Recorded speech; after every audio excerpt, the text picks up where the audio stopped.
Nkhani imene yakula padakali pano pa social media ndiyokhuza chipani cha Democratic Progressive Party DPP komanso Malawi Electoral Commission MEC. Kodi chipani cha DPP mosogozedwa ndi mtsogoleri wawo Peter Mutharika akatenga zikalata zawo zowaloleza kuzapikisana nawo pa chisankho cha pa 16 September 2025 ku bungwe la MEC kapena iwowa angolipira? Ikamatha video imeneyi muziwa ngati chipani cha DPP chakatenga nomination form ku MEC, ndipo MEC akutipo chani pa nkhani imeneyi imene adaona chipani cha DPP atayika pa Facebook page yawo kunena kuti nomination form alipira, komatu iwowa adali odabwa. Ndipo tiyambe nkhani motere, tiwerenge makomenti amene adalembedwa ku samba la DPP Facebook page pamene adayika receipt lawo losonyeza kuti iwowa alipira ma nomination forms. Komatu tikuti funso ndilokuti iwowa alipira koma akatenga ma nomination papers ku bungwe la MEC? Apa tiwerenge ena mwa makomenti. Pamenepa tikatero tipiteso ku samba la Facebook la MEC tikaone kuti kodi kumeneku iwowa akuti chani. Gusto Kaseka, very good development government in waiting. Bwanali Jime, our own Trump donut on the 16th of September. Simadi Juoko, Arthur Peter Mutharika, my vote. Mark Sword Jumali, I'm running independent for a parliamentary seat, but I'm also mobilizing votes for Arthur Peter Mutharika. Lake Saide is good, nice president, APM. My vote, my vote, my vote. Arthur Peter Mutharika, my vote, my vote. Chori Junior, my vote. Benny Chisale, my leader. Arthur Peter Mutharika, my vote. APM, my vote. APM, my vote. Apa pali makomenti ambiri ndithu, ndipo Indiana akuti nomination form or nomination fee. Amene yakufunsa kuti kodi Arthur Peter Mutharika iwowa alipira nomination form akatenga kapena alipira nomination fee. Emmanuel Chiphiko akuti deposit slip is not nomination paper. Patrice akuti this is a deposit slip, not nomination form. So monga pene timanena kuti mpungwepungwe umene wakula ndokuti akuganiziridwa kuti achipani cha DPP akangopanga deposit slip kapena kuti alipira deposit fee ya MEC imene ili 10 million kuzapikisana nawo pa mpikisano ozapikisana nawo pa upresident wa chaka chino, koma iwowa sadakatenga mapepala oziyenereza kutero. So ukalipira umakatenga mapepala. Nde MEC tipiteso ku page yawo timve kuti kodi iwowa ataona deposit slip imeneyi, ndipo akuwayika kapena kuti awalengeza kuti adakatenga nomination form ku bungwe lawo loyendesa zisankho. So pamenepa tatiye tipite ku page ya Malawi Electoral Commission MEC. Ili ndi samba la mchezo la Malawi Electoral Commission MEC. Kumeneku ndi kumene amalemba malipoti awo onse kapena kuti any development ikachitika yokhuza zisankho zimenezi. Ndi kumeneku tatiye tione kuti Arthur Peter Mutharika alembedwa kuti akatenga. So mutha kuonapo alemba Malawi Electoral Commission, ndipo iyi ndi Facebook page yodalirika kapena kuti yopangidwa verify yosonyeza kuti ndi yeniyeni. Update on collection of nomination papers for presidential election. Kindly be advised that only one nomination paper has been collected over the weekend by Reverend Hardwick Kalia, who intends to contest on an independent ticket. This brings to 8 the total number of nomination papers collected so far on presidential election, and the list is as follows. Zimenezi akutanthauza kuti ndi munthu mmodzi weekend imene wakatenga nomination paper. So apa sadatchulepo Arthur Mutharika kuti anakatenga nomination paper, ngakhale akuonesa pa Facebook page yawo ya DPP kuti alipira, ndipo ameki asindika kuti ndi makandidate 8 okha amene padakali pano onse pamodzi alipira komanso akatenga nomination paper. Ndipo makandidate wa ali motere: pa number 1 pali Ameward Tobias, ndipo iwowa ndi independent.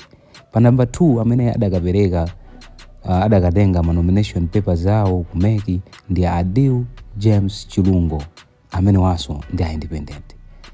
Pa number 3 pali Lazarus McCarthy Chakwera, amenewa ndi Malawi Congress Party.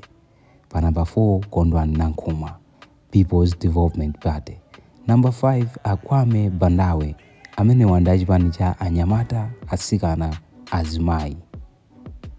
Abbreviation yawo ndi AAA. Ndipo pa number 6 pali Joyce Banda, People's Party PP.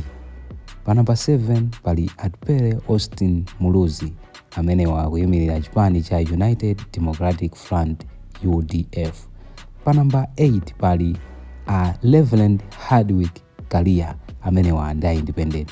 So mutha kuona kuti pa list pamenepa palibe Arthur Mutharika, ngakhale ku Facebook page yawo aonesa kuti alipira nomination fee. So apa ndi zimene timanena kuti osamafalisa nkhani zaboza zikumafuna kuti kumapanga verify.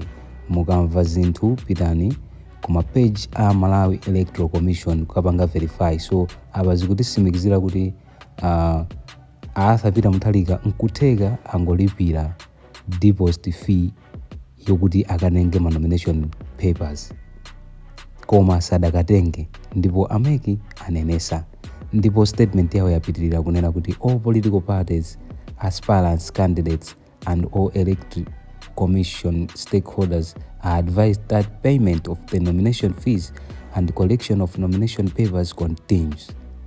The last day for collecting nomination papers is the last day of submission of the same to make, thus 22 June for local government and 5 July for parliamentary and presidential elections. All aspirants are encouraged to collect nomination papers on time to avoid last-minute inconveniences. So menemo ndi mmene zilili ndithu ku Facebook page ya Malawi Electoral Commission yachita kunenesa kuti Arthur Mutharika sadakatenge posawalemba pa list yawo imene iwowa akuti ma president amene adakatenga mapepala. So funso nkumati kodi Arthur Mutharika angolipira koma sadakatenge mapepala ku Malawi Electoral Commission? So ngati munali mafunso osiyanasiyana pamenepa, ndipo mafunso wanu ayankhidwa. Monga amene timanenera tikumanena kuti osamafalisa nkhani zaboza, kumatengapo mbali kufufuza bwinobwino, kufuna kuziwa adi choona. Kodi choona kapena kufufuza mungaziwe motani? Pitani pa masamba amene ali wololezeka kapena kuti odalirika ku Malawi kwathu kuno, ma reliable online platforms, ndi kufufuza nkuona kuti kodi amenewa alemba za nkhani. Mukaona kuti amenewa sadalembe za nkhani, ndiye kuti zimenezo sizoona. Chitani komenti timve kuti maganizo anu pa nkhani imeneyi ndokuti chani. Koma padakali pano tikusiyani mukuwerenga ena mwa makomenti amene anthu ena alemba ataona statement ya Malawi Electoral Commission make Facebook page pasamba lawo limeneli pamene adalemba zimenezi.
Ani imeneyi komasana lero nzika yofunikira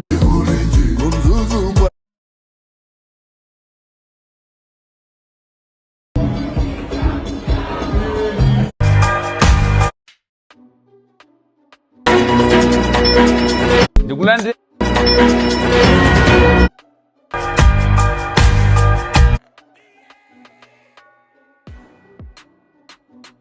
literally naked tingokuikirani grevulo madusa koma